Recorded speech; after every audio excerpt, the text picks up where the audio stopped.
کہا کہ نواز شریف کو انسولین دیے جانے کے باوجود ان کی شوگر کنٹرول میں نہیں ہے اور اس میں اتار چڑھاؤ جاری ہے۔ پاکستان کی حزب اختلاف کی جماعت جمعیت علماء اسلام فے کا حکومت مخالف آزادی مارچ آج گجرخان سے اسلام آباد کی طرف روانگی کا سفر شروع کرے گا۔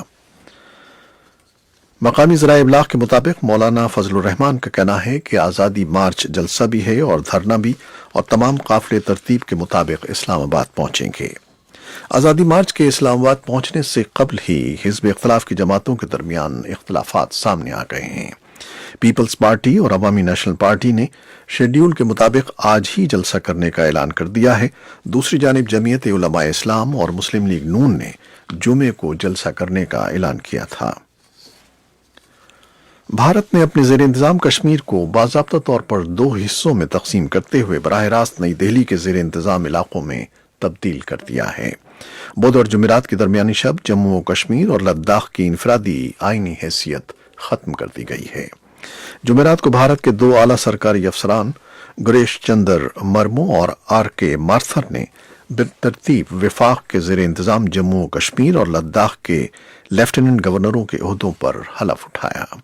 اس سلسلے میں سری نگر اور لیہ میں الگ الگ تقریبات کا اہتمام کیا گیا، جہاں جموں و کشمیر ہائی کورٹ کی چیف جسٹس گیتا متل نے ان سے حلف لیا۔ ریاست کو باضابطہ طور پر تقسیم کرنے کے اقدام کے خلاف کشمیر میں جمعرات کو مکمل ہڑتال کی گئی، جس سے معمولات زندگی متاثر رہے۔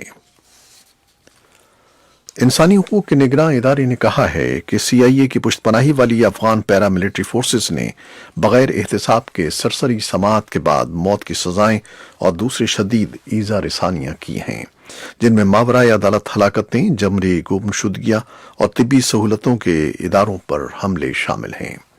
جمعرات کے روز جاری ہونے والی رپورٹ میں HRW نے افغان حکومت سے کہا ہے کہ وہ فوری طور پر ان تمام حکومت نواز پیراملٹری گروپوں کو موقوف کر دے جو عام فوجی کمانڈ سے باہر کام کر رہے ہیں۔ رپورٹ میں یہ بھی کہا گیا ہے کہ افغان حکومت ان تمام زیادتیوں کی آزادانہ تحقیقات کروائے جو افغان سیکیورٹی فورسز نے کی ہیں اور ان کا ارتکاب کرنے والوں کا احتساب کیا جائے۔ اس کا کہنا ہے کہ امریکہ اور افغان حکومت جنگی جرائم اور انسانی حقوق کی پامالیوں کی آزادانہ تحقیقات میں تعاون کریں۔ افغان حکومت نے ہیومن رائٹس واچ کی اس رپورٹ پر رد عمل میں کہا ہے کہ رپورٹ میں کچھ حقائق اور کچھ غلطیاں ہیں۔ افغانستان نیشنل سیکیورٹی کونسل کے ترجمان کبیر حقمل نے ایک ویڈیو بیان میں کہا ہے کہ افغان حکومت نے رپورٹ میں موجود کچھ اقدامات پر پہلے ہی عمل درآمد شروع کر دیا ہے اور اصلاحات کی جا رہی ہیں۔ انہوں نے کہا کہ رپورٹ کا تفصیلی جائزہ لینے کے بعد اس کا جواب دیا جائے گا۔ امریکی محکمہ خزانہ نے بدھ کے روز بتایا ہے کہ حزب اللہ اور دیگر شدت پسند نیٹ ورکس کی حمایت کے معاملے پر امریکہ اور 6 دیگر ملکوں نے ایران کے 25 اہداف کو نشانہ بناتے ہوئے تعزیرات عائد کر دی ہیں۔ ان اہداف میں کارپوریشنیں، بینک اور افراد شامل ہیں۔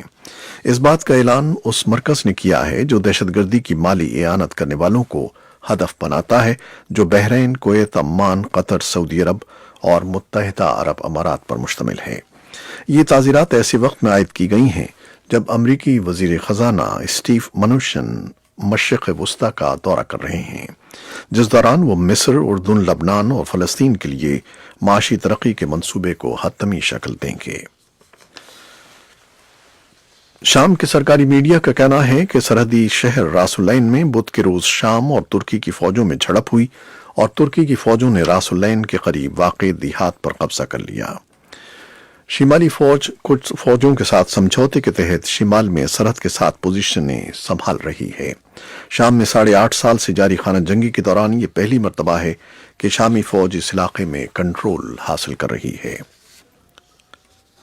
امریکی ایوان نمائندگان کے ڈیموکریٹ ارکان نے قومی سلامتی کے سابق مشیر جان بولٹن کو صدر ڈونلڈ ٹرمپ کے مواخذے کے سلسلے میں جاری تحقیقات کے لیے آئندہ ہفتے طلب کر لیا ہے، اور امریکی ایوان نمائندگان جمعرات کے روز متوقع طور پر ایک قرارداد منظور کرے گا جس میں ان کمیٹیوں کے لیے لائحہ عمل طے کیا جائے گا جو صدر ڈونلڈ ٹرمپ کے خلاف مواخذہ کرنے یا نہ کرنے کے بارے میں تحقیقات کر رہی ہیں۔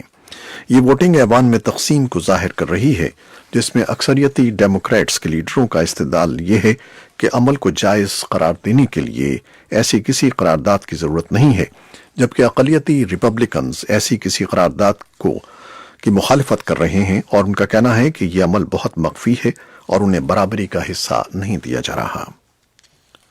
شمالی کوریا نے اپنی مشرق کی طرف چھوٹے فاصلے کے 2 میزائل داغے ہیں۔ یہ اطلاع جنوبی کوریا اور جاپان نے جمعرات کے روز دی ہے۔ اس سال میں شمالی کوریا کی جانب سے میزائل داغے جانے کی یہ 12ویں کارروائی ہے۔ شمالی کوریا کی اس کارروائی کا مقصد امریکہ پر دباؤ ڈالنا ہے کہ وہ اس سال کی 7ویں تاریخ سے پہلے معطل جوہری بات چیت پر اپنا موقف تبدیل کرے۔ یہ تھیں وہ خبریں جو فیس بک لائیو پر ہم نے آپ کے لیے پیش کی۔ ویب سائٹ اور ریڈیو پر ہمارا یہ 1 گھنٹے کا نیوز شو جاری رہے گا، ہمارے ساتھ رہیے گا۔